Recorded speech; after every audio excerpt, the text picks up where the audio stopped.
Hey, it's Minimalist Gourmet, and today we're going to be cooking some chicken in the Instapot. So let's get crack-a-lackin'. I'm making some boneless, skinless chicken breasts today, but you can do this with breast, thighs, or drumsticks, bone in or bone out. I've got a chart in the description below with all the times you need.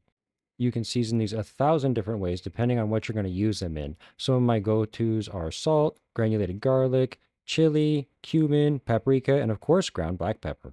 Generously season each piece of chicken. Go ahead and give them a flip and season the other side just like before. Before we start cooking, you need to make sure that you have your trivet and we put that into your pot. This goes down into the base of the pot, and what it's going to do is actually pull the food off of the bottom so that it's elevated and it's not being boiled. It's actually going to be cooked by steam pressure. And we're going to make that steam pressure by adding 1 cup of water to the bottom. No need to use anything aromatic here. It doesn't really add any flavor. Now we just go ahead and load in our chicken pieces. Try to keep it in a single layer if you can, but a slight bit of overlap will be okay. Line the lid up with the base here, give it a nice firm press down, and lock in place. My Instapot has 2 passive safeties right here. They require nothing of me, but you do want to read the manual and make sure you understand how they work. Finally, you'll need to make sure that the weight is set to cook or to pressure. My pot has a meat stew setting, but go to any setting that works for you where you can cook under high pressure and change the time. We're actually going to dial this back. All we need is 8 minutes in order to cook these chicken breasts.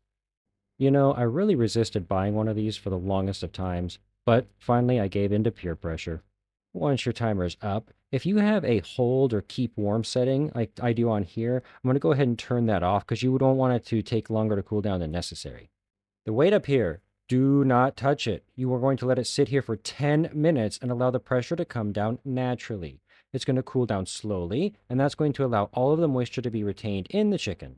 After sitting 10 minutes, the passive safety here indicates that there's no pressure, but we always want to make sure to push the weight to vent. That way, any residual pressure can come out and equalize. We can see nothing's venting. We're good to open. We're going to go ahead and give it a quarter twist here and gently pull up to break the seal. This is fantastic for meal prep. Also, there's no fat added for cooking. I love to shred this and put it into burritos. I cut this up and put it onto chicken Caesar salads. I'm actually making some chicken salad sandwiches with these here. So there's a million and one options you can do with these. Such a juicy, tender piece of chicken in only 8 minutes. It is fantastic.